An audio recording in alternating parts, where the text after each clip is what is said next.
Hey, welcome back to the channel, everybody. In the shop doing a little bit of a evening shift here, making jambs for a couple of oval windows. I thought this would make a pretty cool video, and I got a couple really cool tricks to show you that I think you're gonna like in this video. So stay tuned to see how to bend things to make oval jambs.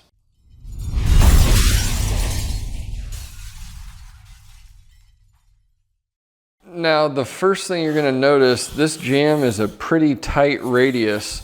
So what are we gonna use to bend something that tight and not have a bunch of bounce back after we take the clamps off? Let me show you something here. This is a piece of 1/4-inch poplar plywood, okay? Hand is in the middle. You see a lot of flex there? Not too much. Let's try and bend it, okay? Is it bending? No, does not want to bend. And certainly, if I put my other jamb that I just did up here, oh yeah, that wasn't supposed to happen. I was gonna use that piece, but as you can see, that did not bend. That's a bad deal. So what are we gonna do? Let me show you some black magic.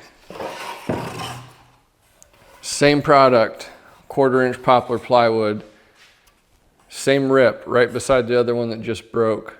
Is that bendy enough? Flip it over, even more bendy. Crazy bendy, wet noodle bendy. So how do we get this? So the secret sauce in a piece of 1/4-inch plywood like this, there are 3 plies, meaning 3 layers that make up this plywood. Top layer, the underside layer, and then a layer in between. Now, the layers on the outside are very thin, and the grain runs parallel with the length of the sheet. So, grain is running this way on both faces. In the center, the grain is running this way. So simply by planing off the face on one side, it removes all of that stiffness and you get something extremely flexible, extremely easy to bend if you need to make something with an arch. Taking a closer look here, here's our bendy piece that I already planed down. Here's a regular piece.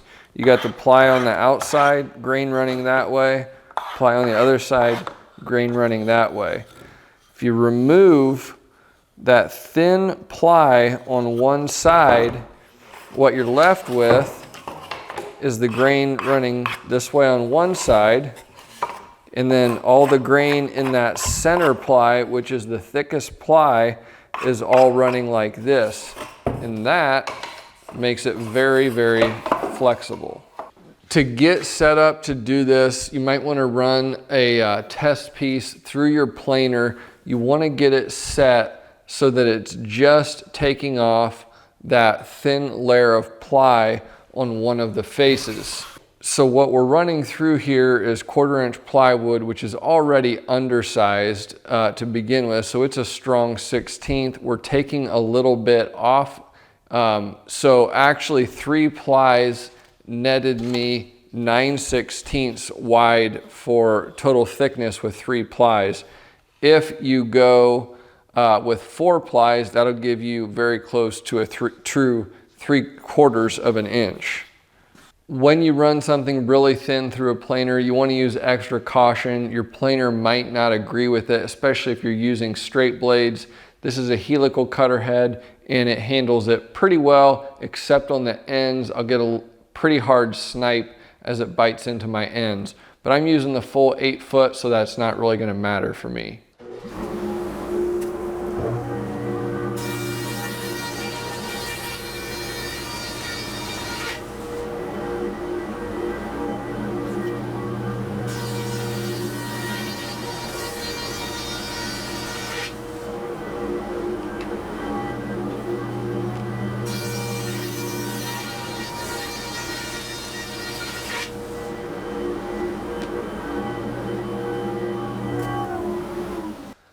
Let's talk about the template setup here. So these are vinyl windows that are already installed on this house, and thankfully the guys who were there before me had enough sense to trace out an oval template using the window and some cardboard before the window is actually installed. So that made this whole thing a lot easier with me not having to climb up and try and cut cardboard to fit an installed window. So anyways, this is what I'm starting off of. This is the outside of the vinyl window jamb. So the first thing I did, I just put it down on my plywood, took a pencil and traced all the way around it onto the plywood. From there, I figured out what offset I needed for the reveal between the vinyl window and the inside of the jamb, and then the jamb thickness, and also ensuring that I haven't had enough space for the jamb to fit into the opening because it is pretty tight. So with my pencil line, I used my trusty eye gauging setup blocks, link in the notes below. These things are always coming in handy. And then I just use these to gauge my offset. I'm not sure if the camera will be able to pick this up or not, but the line from my cardboard template runs right here. Then I used my 2 offset blocks to keep these blocks back. These are just some scrap pieces I had laying around. And then I put 3 pocket hole screws into these, 2 on one side, 1 in the middle on the other side, and screwed those down. So my template then is nice and square to everything that I'm trying to do here. So I will tell you, it is really nice having this extreme flexibility of this plywood. However, the downside is you really need a lot of blocks if you really want to have a nice consistent curve. This is so floppy that I actually have too much space in between my blocks here. And it'll actually even pull straight a little bit and not keep that nice bend. So this isn't a real high-end deal I'm doing here. I'm just trying to get this done and knocked out.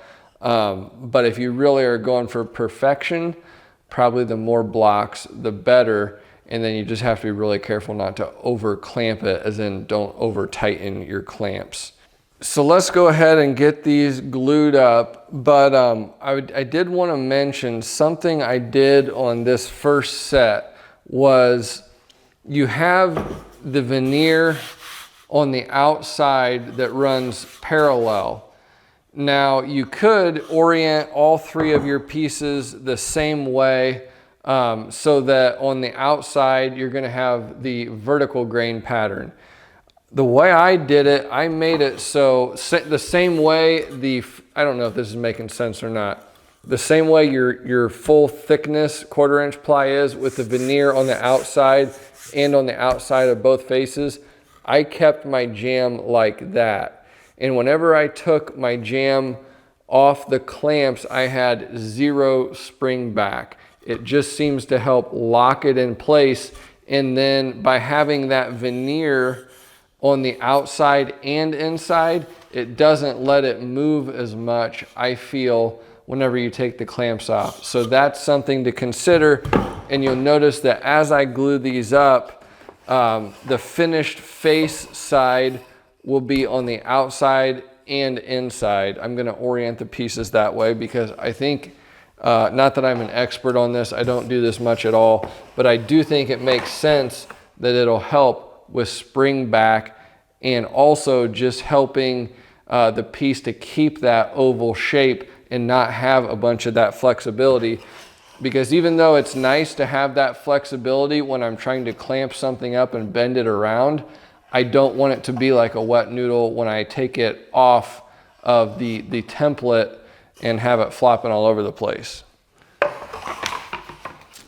For glue, I'm just using Titebond 1, nothing special. I started this last night, same time I was out here, made my template, glued up my first piece, let that dry overnight, took it off the clamps, glued up another one this morning before going to work, came back out here before I started shooting this video, cut my pieces and assembled that first oval. So that's kind of the workflow. I'm giving it a half day to dry, and I got my roller here. I just wrapped it in plastic, which I'll talk more about in a little bit. We're going to do the same thing with our pieces, but that helps so I didn't have to waste a roller each time I came out here. Something I really need to get in the shop is some of that thin contractor paper that comes in those 3-foot wide rolls. It'd be really nice to put over the workbench for glue ups like this so that I don't get glue all over everything. I got glue all over my table saw last night and it was really annoying. I had to spend some time trying to get it off.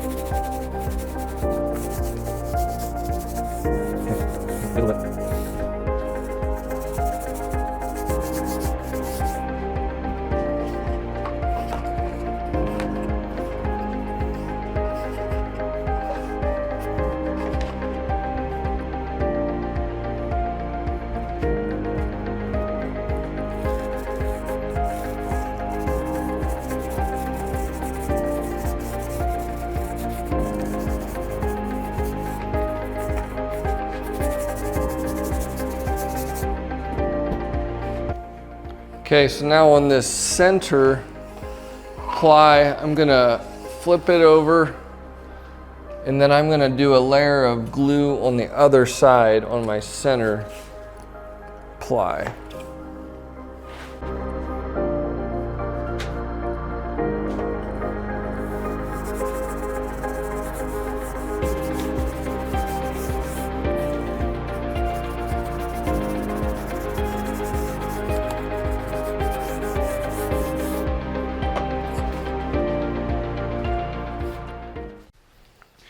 We're all glued up. Here's the next trick. Use plastic wrap and try and get a nice tight wrap around this thing, as tight as you can. And that's actually gonna help keep pressure on the whole thing, and it's gonna help prevent the plies from wanting to open up when you have it on your clamps.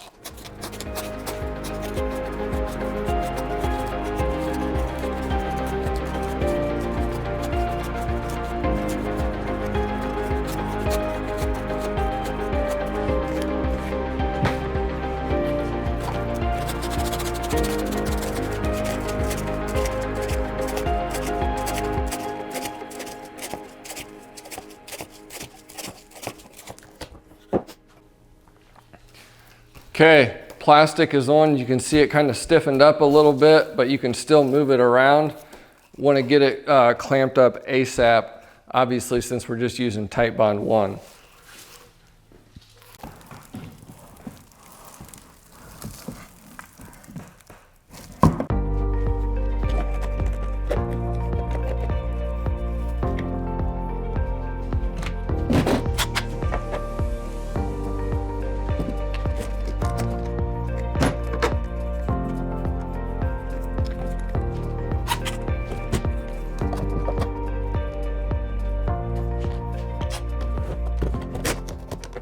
So as you're tightening down these K-body clamps, if you've ever used these K-body clamps, they have an extreme amount of clamping force. You do not want to crank down on these in this situation.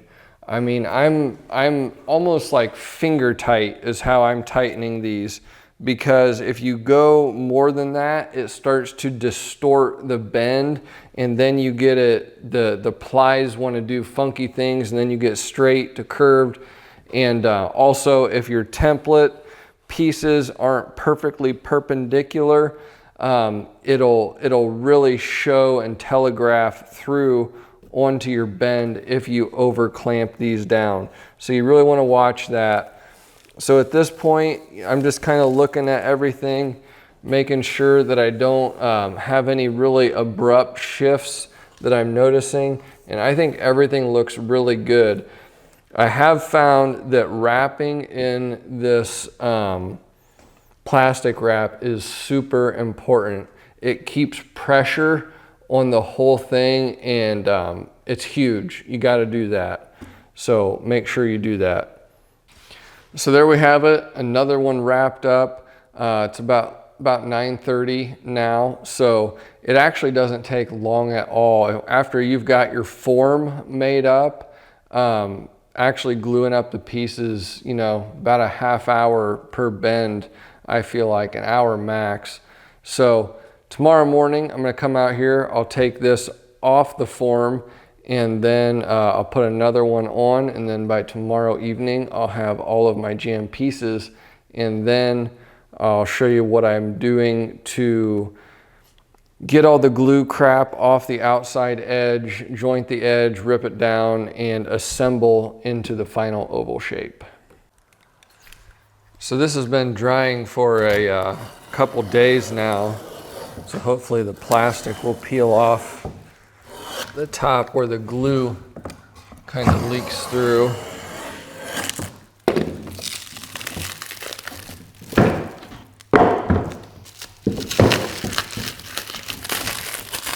Yep, coming right off. The plastic really helps also just keep the whole thing from making a gigantic mess with glue dripping all over your clamps and all over your table and all that. It just makes sense for so many reasons to wrap the whole deal in plastic before clamping.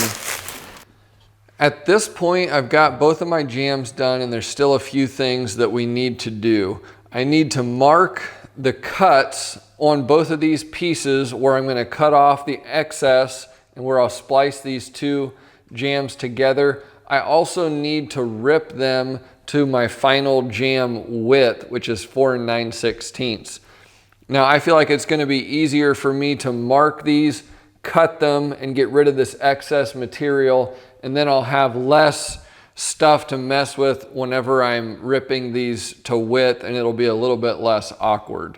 There are probably a lot of different ways that you could go about marking these things, but I'm just going to do my best to center this up where I think it's supposed to be, and I will put a couple clamps on it here to get it pulled tight to my template again. And then I'm going to use the pieces on my template to mark where I need to cut on both pieces, and it'll make this whole process pretty easy then. You'll notice I've got two of my blocks pretty close to the center line of where this oval is going to be. So what I did is I made a pencil mark on the inside of this, or on the outside of this block, and I'm going to use that mark to mark where I want my cut on both sides here. Now we'll take the jamb off, and I'm going to mark a T and an A. T for the top side so I know where the top is, and A just so I know which side is which whenever I try to join these two together. So I'm marking TA there, and we'll go TB over here. When it comes to making the cuts on these pieces of jamb, the key is just to look at your pencil line and try and keep the same amount of space under both sides of the piece whenever you're cutting it. And if anything, I want to have it slightly tilted so that I'm actually back beveling a little bit so that the front face of the jamb comes together tight and I don't end up with a gap there. But we're really shooting for trying to get this to be pretty even.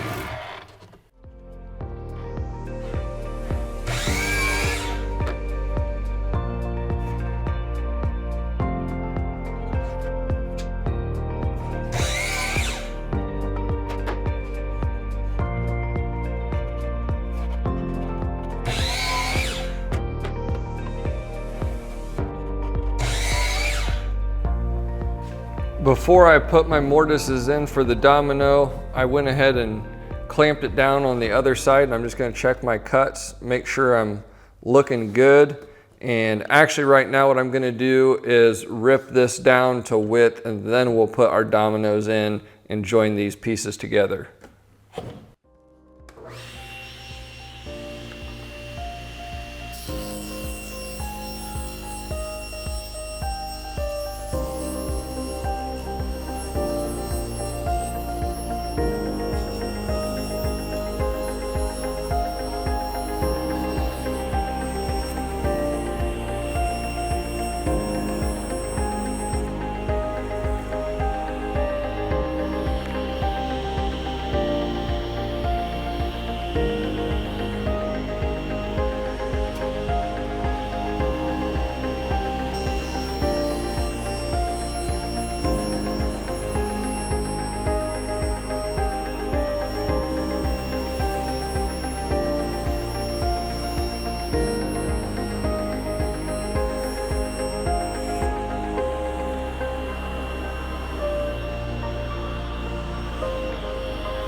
Well, I feel like that was a lot harder than it had to be. Those joints just didn't want to come together, and I realized as I was almost all the way done that I had actually flipped the pieces, so my TA and TA were no longer matching, they were reversed, so that didn't help matters, but everything looks good. The joints are pulled tight. I used 2 Bessie K-body clamps and just clamped the crap out of them onto the side of the jamb, and then used another clamp to pull it together to get the joint nice and tight. So everything's looking good. I'm gonna leave this sit for a bit for these joints to set up, and then I'm going to make a piece of 1x4 casing for the jamb that matches the jamb out of 3/4 inch MDF.